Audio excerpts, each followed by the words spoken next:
throughout my career, I had what we called an institutional focus. So it was a focus on pensions, but based not on the individuals who were actually going to use those pensions and live their lives, but based on the people who organized them. And so all my thinking was there. And since I have actually retired myself, my thinking has changed completely, and I no longer care nearly as much for the institutional side. I care now for the individual. And that's why, in addition to thinking of the financial side, which is what, as an investment guy, as an actuary, I always focused on, now I'm thinking just of personal satisfaction, personal living, personal enjoyment, personal fulfillment. Of course, the financial side is one part of it, but essentially, it seems to me that there are three big questions individuals tend to have after they give up the role that they've played for so many years. And the three questions tend to be, number one, who am I? What would I put on my business card? Retired sounds so backward looking and ending, whereas I want something looking forward. So how do I define myself? And the irony is, we've actually redefined ourselves so many times in our lives. We redefined ourselves the first time we went to school, the first time we went to university, when we changed from one job to another, when we moved, etc. Each was an opportunity to redefine ourselves. We've done it before. We shouldn't be afraid of it, but we are scared to think about it. The second big fear that people tend to have is, how am I going to fill my time? I love time off. A weekend is great. A holiday is fantastic. A sabbatical. I've had a sabbatical. Wonderful. But a permanent vacation enforced on me? No, I don't know about that. So how do I fill my time? And the bit that people may be afraid to admit as well is, so I have a partner. My partner and I see each other less than half the day, to put it mildly. And now we're going to be together for so much of the time. How do we coordinate our times? It's that old expression, I married you for better or for worse, but not for lunch. You know, we are not only a couple, we are also two individuals. And how do we manage our time that way? And then the third one, the one that all us financially geeky, nerdy people have always focused on, is the one that the surveys say is a big fear, and that is, will I outlive my money? Now that pensions that last for life are becoming more the exception than the rule, how do I manage that? So these were the three big questions that I wanted to investigate. I love learning. And I find when I learn something, I have to explain it to myself to make sure I understand it. And the only way I can do that is to write it down. Anything else, speaking or thinking, is too fast. Writing slows things down, and that's when I realize that I've understood it. I've written half a dozen books. Most of them were very technical things about pensions and investing. Right. And then once I actually graduated from full-time work, you'll notice I don't use the word retired, I had more time on my hands. And one of the odd things I'd been researching while I was still a professional was how the brain works and how it causes us to make decisions of various kinds. And as I studied the brain, and God bless the internet, you can do so much research now sitting at your desk, I discovered how the brain was built and how parts of how you think lead to happiness. And so then I started studying the connection between the brain structure and happiness, between the social environment and happiness, between money and happiness, and so on. And I wrote a book called Happiness, the Best Is Yet to Come.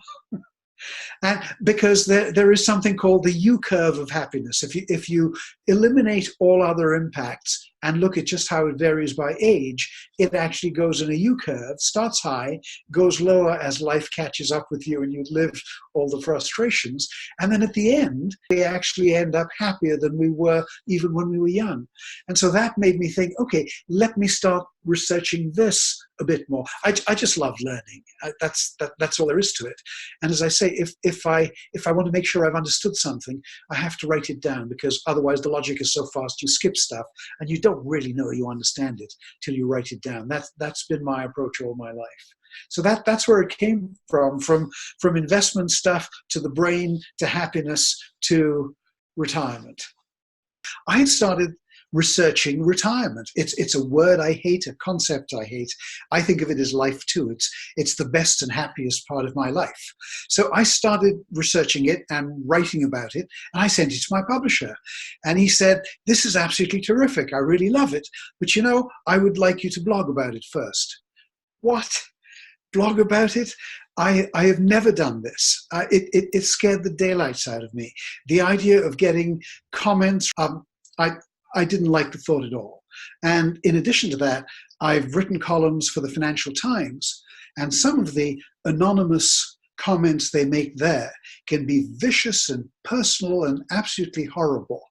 And it took me a long time to realize that what they were writing was more a reflection on themselves than it was on me.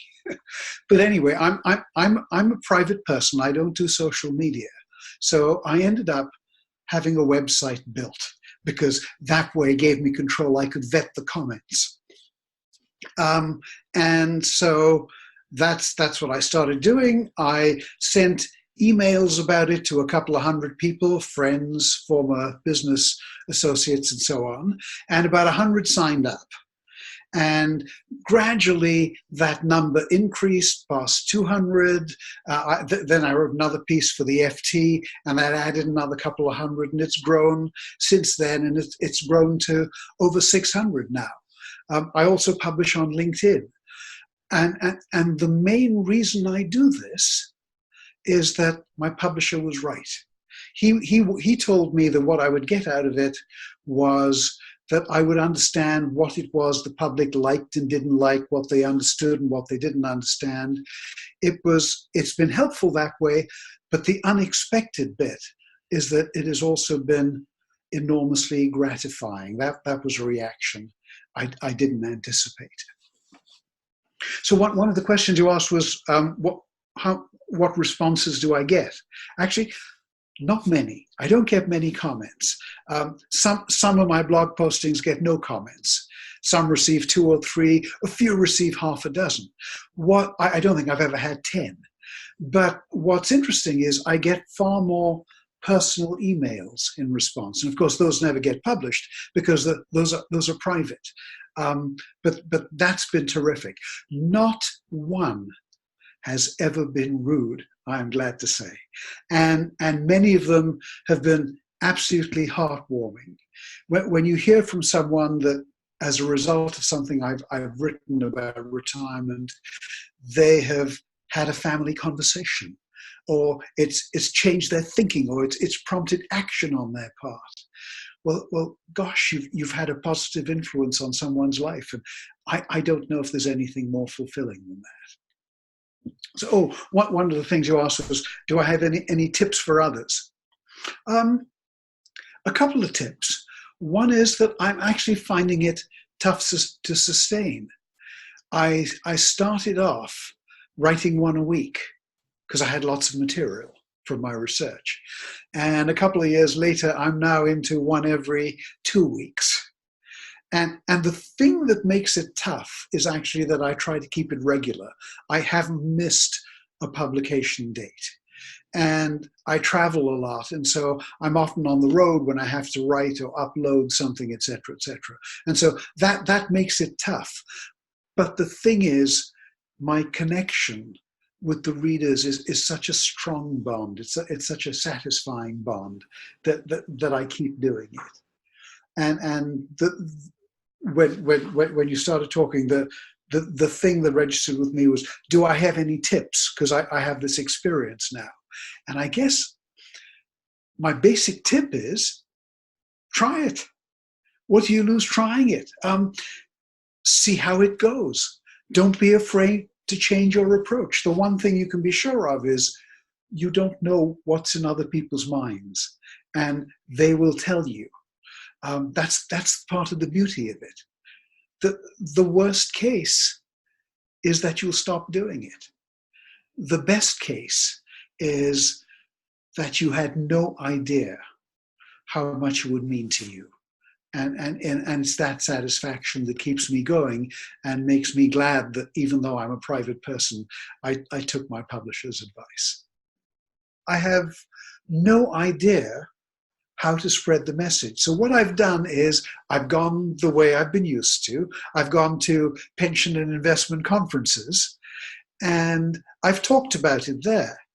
And what has delighted me is that the people there have such a positive reaction, because I'm talking more about the psychological side than about the financial side. And that is not what they expected. And they certainly didn't expect that from a geek like me, to talk about the psychological side.